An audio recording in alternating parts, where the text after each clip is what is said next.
Pemirsa, di tengah polemik pencopotan Direktur Penyelidikan KPK, muncul lagi kegaduhan baru di seputaran KPK. Dokumen penyelidikan perkara dugaan korupsi tunjangan kinerja di Kementerian ESDM ditemukan tim penindakan KPK di ruangan Kepala Biro Hukum Kementerian ESDM. Sontak, Ketua KPK Firly Bahuri semakin menjadi sorotan. Ya, teman-teman semua, kita tahu bahwa lembaga penegak hukum yang selama ini menjadi garda terdepan di isu pemberantasan korupsi kian melemah, dan kita tahu juga pelakunya adalah seseorang yang selalu merasa paling tahu soal pemberantasan korupsi, seseorang yang selalu bertindak sewenang-wenang, yaitu Firly Bahuri. Pemberhentian Endar hari ini sebenarnya bukan pemecatan pertama yang dilakukan oleh Firly Bahuri. Kita tahu Januari 2020 ada korban pertamanya bernama Rosa Purbobekti. Ada seorang jaksa yang juga menjadi korban yang bersangkutan, namanya Yadin. 2 tahun berselang itu kembali lagi, bahkan korbannya puluhan orang dalam konteks tes wawasan kebangsaan. Ini adalah pimpinan yang sudah pernah dikatakan melanggar hak asasi manusia, sudah pernah disebutkan tindakannya maladministrasi oleh Ombudsman kala itu. Dan hari ini diulangi kembali dalam konteks pemberhentian Direktur Penyelidikan Saudara Endar Priantoro. Maka dari itu, ini bukan hal yang mengejutkan lagi, dan kita tahu bersama teman-teman, sekitar 1 bulan lagi, kalau mengacu pada 2019 adalah pemilihan panitia seleksi pimpinan KPK.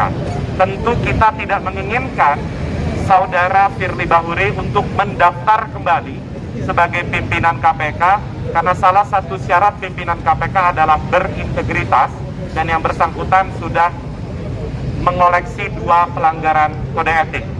Jadi ini bukan hanya sekedar persoalan pemberhentian melawan hukum terhadap Saudara Endar, tapi ada persoalan yang lebih besar yang juga harus kita perjuangkan, yaitu memitigasi orang-orang bermasalah kembali menjadi pimpinan KPK ke depan.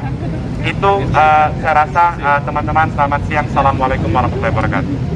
Sebelumnya, tudingan bahwa Ketua KPK Firly Bahuri terlibat dalam kebocoran dokumen penyelidikan tunjangan kinerja Kementerian ESDM juga dilontarkan oleh mantan Kasatgas Penyidikan KPK Novel Baswedan. Menurut Novel, keterlibatan Firly ini diketahui oleh Brigjen Endar Priantoro sehingga berujung pada pencopotan sebagai Direktur Penyelidikan KPK. Saya sudah tahu Firly Bahuri ini ketika menjadi Deputi Penindakan pun banyak masalah, dan kemudian arogansinya luar biasa. Dan yang paling penting ini saya cuma menggarisbawahi bahwa publik untuk tahu bahwa di pimpinan KPK sendiri yang seharusnya adalah kolektif kolegial, ketika saya di KPK saya melihat bahwa Firly Bahuri ini dominan. Jadi banyak keputusan-keputusan penting yang dia ambil sendiri, dan pimpinan lain terkesan tidak berani gitu ya. Dan saya yakin sampai sekarang seperti itu. Jadi melihat kejadian ini, saya melihat memang arogansinya kemudian kita bisa melihat dengan nyata di kasus ini. Dan yang paling penting itu motifnya apa? Soal motif saya menduga ada kaitannya dengan mengenai ditemukannya dokumen rahasia KPK di Kementerian SDM yang itu diduga kuat berasalnya dari Firly Bahuri, dan itu diketahui oleh Brigjen Endar. Jadi saya pikir itu salah satu hal yang membuat dia akan berkukuh ya. Firly Bahuri tidak bisa mengelak lagi.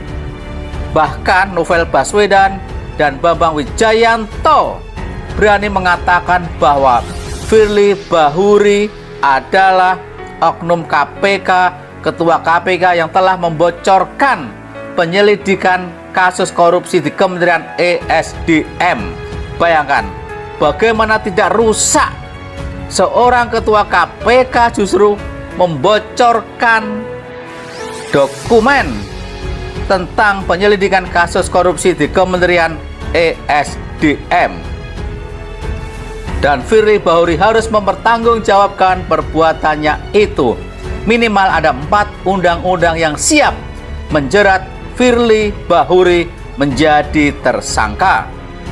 Sejak mantan Wakil Ketua KPK Bambang Wijoyanto atau BW menyebut Firly bahkan sudah bisa menjadi tersangka. Admin ulangi lagi, Firly Bahuri sudah seharusnya dijadikan tersangka, bukan sekedar melakukan pelanggaran etik. Admin setuju.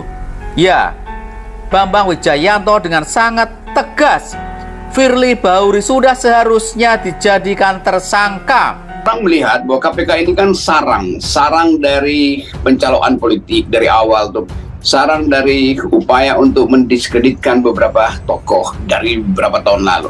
Sekarang dia jadi semacam tempat orang menumpahkan segala macam kejengkelan tuh. Karena nilai KPK itu kan tadinya betul-betul sempurna 10 pada waktu dibuat, kita dukung sama-sama, lalu dia mulai berubah menjadi institusi yang dipergunakan oleh beberapa partai politik untuk menjegal lawan politiknya tuh. Kita timbul semacam pertanyaan, apakah Pak Firly ini demikian jagoan, demikian hebat, demikian kuat sehingga dia bisa masuk ke segala ranah, mengacak-ngacak satu kasus, dibuat sedemikian rupa supaya kasus itu tetap diperhatikan publik, menarik perhatian publik. Tiba-tiba di ujungnya ada semacam pemberontakan moral, pemberontakan etik dari teman-teman di KPK yang merasa bahwa keterlaluan lah Pak Firly ini. Enough is enough. Dan itu yang akan membuka pintu yang lebih besar untuk mengetahui apa sebetulnya kekuatan Pak Firly ini, di belakangnya siapa. Ya pasti presiden, nggak ada yang lebih kuat dari itu kan. Dan kita bisa anggap bahwa Firly menjalankan satu operasi, satu strategi politik yang memanfaatkan KPK sebagai lembaga yang sangat tangguh untuk menjebak orang, menangkap segala macam. Dan kalau orang tanya, lalu skenario-nya apa? Demi apa skenario itu dilakukan tuh? Nggak ada yang bisa dijawab kecuali jawaban final bahwa presiden memerlukan KPK untuk bermain politik. Kan cuma itu jalan pikirannya kan. Kalau misalnya presiden terangkan enggak begitu, oke silakan kita tunggu presiden terangkan. Karena di mata publik, di dalam alam bawah sadar publik, dianggap KPK ini betul-betul lembaga yang udah ada di ketiak presiden, dikendalikan oleh presiden. Bahkan undang-undangnya sudah berubah menjadi bukan lagi lembaga yang independen, tapi lembaga yang bisa dialih presiden.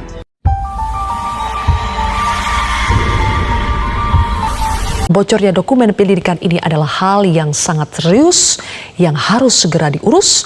Bang Samad, apakah dugaan bocornya dokumen penyelidikan itu adalah hal yang sangat serius di KPK? Selain ini adalah hal yang sangat serius karena ini bukan sekedar yang bocor, bukan sekedar surat penyelidikan, bukan sekedar surat ini, tapi adalah dokumen hasil penyelidikan. Jadi ini sangat substansial. Semua proses-proses penyidikan sebuah perkara, strategi penyidikan, siapa-siapa yang akan diperiksa, siapa-siapa yang akan jadi tersangka, itu ada di dalam dokumen itu. Sehingga ini tidak bisa dipandang sebelah mata sebagai hanya sekedar surat perintah penyidikan. Ini dokumen lengkap yang bocor. Oleh karena itu, karena saking seriusnya, tadi benar apa yang disampaikan Pak Bonyamin bahwa ini kan bisa dikategorikan juga merintangi, menghalang-halangi proses penyidikan sebuah kasus ya. Oleh karena itu kita memandang bahwa apa yang terjadi ini adalah persoalan yang sangat serius. Pertama, ada pelanggaran etik dan pelanggaran perilaku yang dilakukan Ketua KPK sekarang ini. Kemudian selain pelanggaran etik dan pelanggaran perilaku, kalau kita melihat bocornya dokumen tersebut sudah dapat dikategorikan sebagai sebuah pelanggaran pidana yang harus ditindaklanjuti oleh aparat penegak hukum. Oleh karena itu, kalau teman kita dari Maki sudah melaporkan, kita sangat mengapresiasi, dan sekarang bolanya ada di kepolisian, di aparat penegak hukum untuk menindaklanjuti. Karena paling tidak dari hasil telaah kita, ya, hasil telaah kita itu ada 4 poin. Ya, 4 poin undang-undang yang dapat digunakan untuk menjerat Ketua KPK ini masuk dalam kategori tindak pidana. Pertama, pasal 36 junto pasal 65 Undang-Undang KPK. Kemudian ada pasal 21 Undang-Undang Tindak Pidana Korupsi. Kemudian pasal 112 KUHP yang mengatur mengenai tindak pidana membocorkan surat dan keterangan rahasia untuk kepentingan negara. Dan yang terakhir juga ini melanggar pasal 54 Junto pasal 17 Undang-Undang Keterbukaan Informasi Publik. Jadi ada 4 undang-undang yang sebenarnya bisa dikenai yang bersangkutan telah melakukan pelanggaran pidana. Firly Bahuri, Ketua KPK, dilaporkan aktivis 98 ke Dewas, punya motor 2,5 juta rupiah dan mobil 850 juta rupiah. Harta kekayaan Firly Bahuri, Ketua KPK yang dilaporkan oleh kelompok yang mengaku aktivis 98 Nusantara. Aktivis 98 Nusantara tersebut mendatangi KPK pada Rabu 5 April. Mereka datang untuk melaporkan dugaan pelanggaran yang dilakukan Ketua KPK Firly Bahuri. Sebanyak 30 orang yang didatangi KPK berasal dari Jakarta, Bandung, Yogyakarta, Palembang, dan Surabaya.